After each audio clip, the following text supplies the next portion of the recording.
Right, one of the next projects, it's the 1954 Austin K9, coming in for a full paint.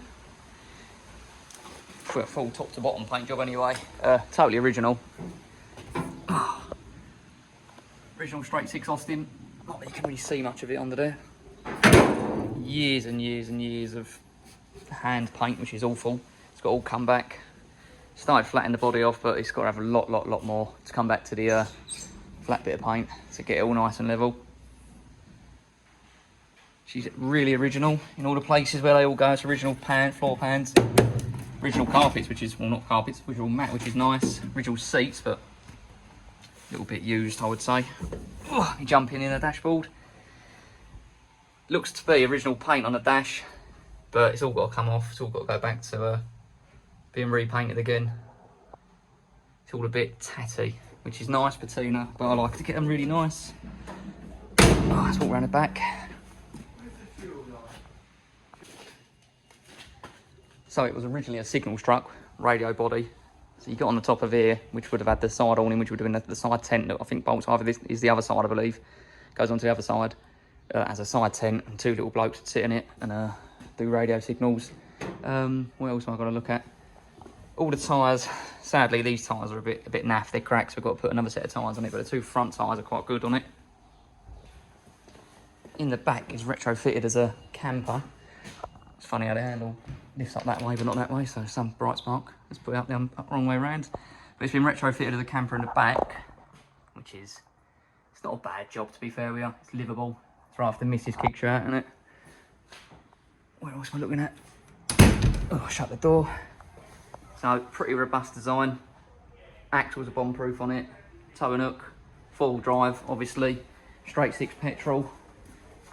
It's a pretty cool truck. I mean, I've had loads of them, and they're a really nice truck to drive. Never used to be that desirable, but now they're quite a quirky 1950s. Exactly, you know, when you think of a 1950s dinky toy, it's definitely one of these. We're just trying a bit of paint stripper on this little panel here to see how it comes off. Paint's really thick in places. Some of it will just flat off, but some of it is really thick, so just seeing how it comes off. See, I don't know if them rubbers will go again. They don't look bad, but they're a little bit cracked, but depends how far you really want to go with the project. Inside's is really good.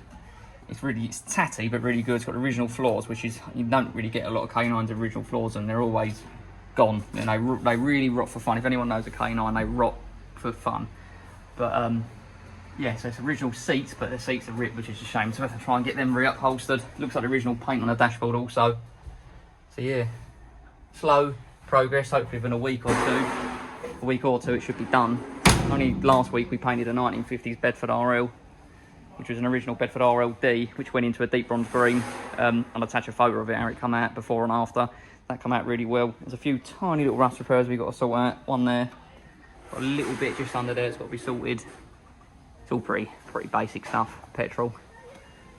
So yeah, hopefully, keep watching part one. Hopefully within 1 week or 2 weeks, well, I'd say 2 to be fair, because nothing ever goes to plan. Within a couple of weeks, you should be done. Singing and dancing. It's having a glossy 2-pack. It says a 2-pack paint we'll be using. It'll be gloss. So it's originally from the 1950s when they come out of the factory. They would have been deep bronze green gloss. And then in the late years, they would have been into a satin-based paint job, you know, just like a TA colour.